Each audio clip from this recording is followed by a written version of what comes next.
Union Township meeting, because I'd seen that they had something on their agenda for their agenda item 10, is the way they refer to it, is how it was listed. And so this was the action: approve/deny authorizing Kathleen Gallagher to commence legal proceedings against PCSA, challenging their decision to amend the authority bylaws and articles of incorporation that would prohibit an elected supervisor from serving as a member of PCA. So I'm going to call that count one, or sort of, so basically, it's this motion to go challenge PCSA on their decision to, whether we have the authority to amend our bylaws. Second count was the legal proceedings should also include a declaratory judgment requesting the court to identify the authority, PCSA, contract documents and financial information required to be shared with the township and its board representatives without requiring a right to know request. So basically saying that board members don't need to file a right to know request, give information, and there should be some kind of court order to tell us that.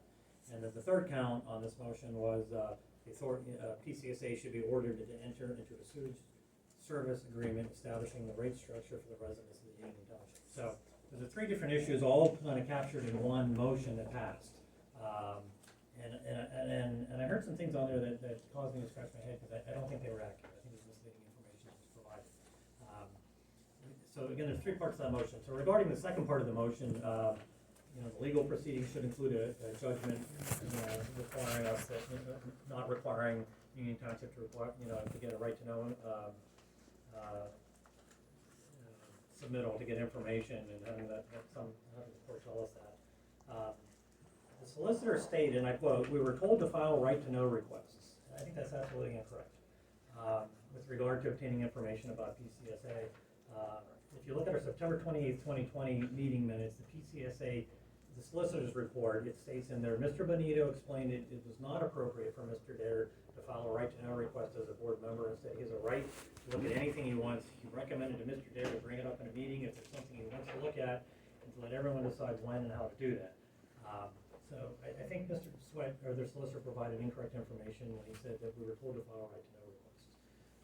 And in my opinion, over the years I've been on the board, I don't know, 13 years or so, I know of no instance where Mr. Kovacs never provided information. It may not have been when I wanted it, but I know of no instance whatsoever where we never provided information to a board member. The second thing I heard had to do with the solicitor talking about the sewage service agreements. This is, again, the third part of that three-part motion.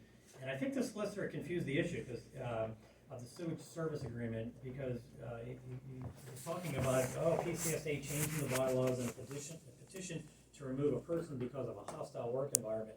And those are two different issues, not related to the sewage service agreement. And as I said earlier, we're waiting for Union Township. Last we heard, 2 or 3 months ago, was Mr. Harshman was supposed to provide us sort of a written document as to what they propose in terms of an agreement for a sewage service agreement, and now I find out 2 weeks ago that they agreed to go to court, and they want to go file some court action against us. And regarding amending the bylaws, and I mentioned this earlier, there was no introduction. There's no mention of that introductory phase, that I mentioned earlier, where it says it's the motion is to avoid the appearance of any conflict of interest and to promote accountability. It's interesting that no one from UT, in my opinion, spoke about the principle behind the change in the bylaws. And in my opinion, I think there were several this is my opinion. Can there be a conflict of interest? Yes. And I'll just give you 3 examples. I've seen UT supervisors who are also PCSA members. They did not recuse themselves from votes on motions related to PCSA. In particular, this motion to go to court was approved by a member who was also UT supervisor, was also PCSA member. I think that's a conflict of interest.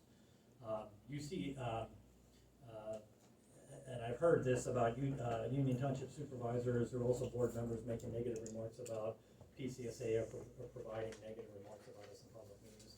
And then the third one, which I think is probably really part of our court action here to file the petition, is it's my understanding that UT supervisor, who's also a PCSA board member, attempted to hire away the PCSA manager for Union Township.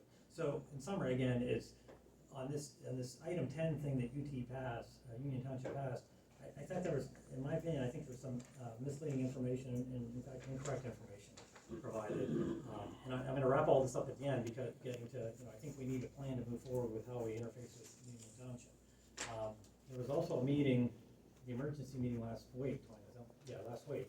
Yes. It was, and that was when the motion was made to excuse Mr. Lawson for, it's okay for him to be tardy for more than 3 consecutive meetings, and Union Township's not gonna remove him from PCSA. But during that, the solicitor, and I don't think it was Mr. Sweat, it was a different person, he said that Mr. Lawson was instructed not to attend the last 2 meetings.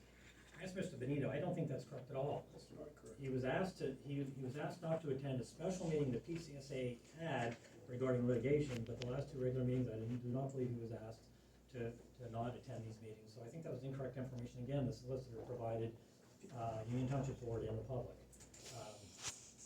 We have a couple other things as I've been sort of looking at some of these matters, is that Mr.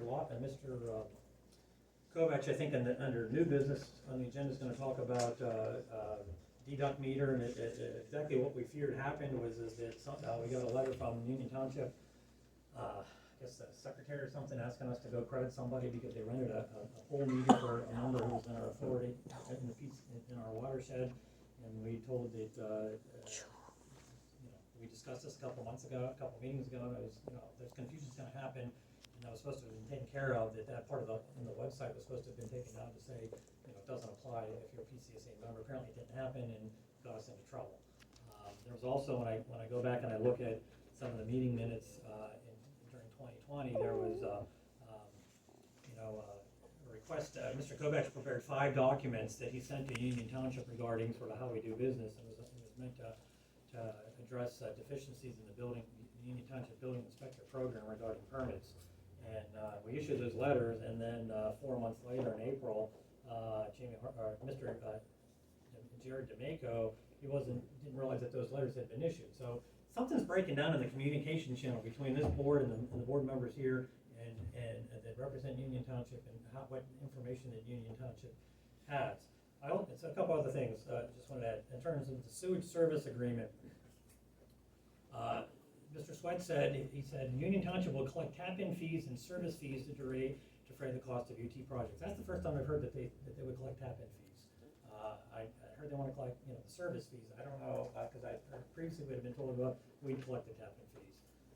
So again, some confusion as to what the information is. And as I said, again, I'm waiting for Harshman to provide this proposal, and they haven't given it to us. At that July 14th meeting, UT was prepared. They made a motion to authorize their solicitor to go to prepare a resolution against PCSA, and I think the words from the chairperson at Union Township was to help the public understand why UTA is taking the position they are taking against PCSA. I think that was discussed in a legislative session. It'll probably be voted on at the next meeting. I don't know what the resolution says. It's unfortunate that it has to come to that. It's supposed to pick up the phone and call us and talking and trying to work through our differences. In terms of the future Union Township developments, this Finley-Arama thing needs to get settled now.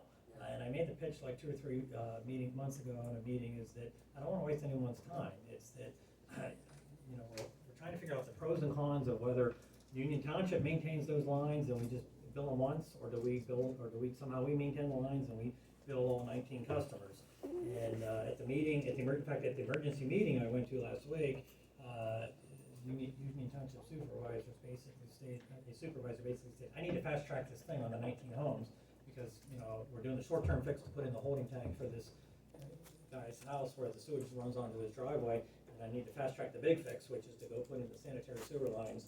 Well, I just hope that, I'm all for that, go fast track it, that's great, get it done sooner, but let's not hope they don't shoot themselves in the foot, because when the dust all settles at the end of the day, if somehow we own that property, then, or own those pipes, if they donate them to us, I mean, that's one potential solution that could happen, then we need to sort of be involved in the inspection phase now, just like we would with any development. And it's another aspect of the Finley-Arama Road ownership issue, which has to do with grinder costs, because our policy today is, if we put in a line and you have an on-lot septic system, I believe our policy is you do not need to connect to our system. Is that correct? That's correct. And so there are probably some of those 19 homes that are functioning correctly and some that aren't. And so you know, and so we sort of need to work our way through sort of subtleties of that policy. And of course, we've got mineral reaches from easy development. So, Mr. Wilson had mentioned earlier about, you know,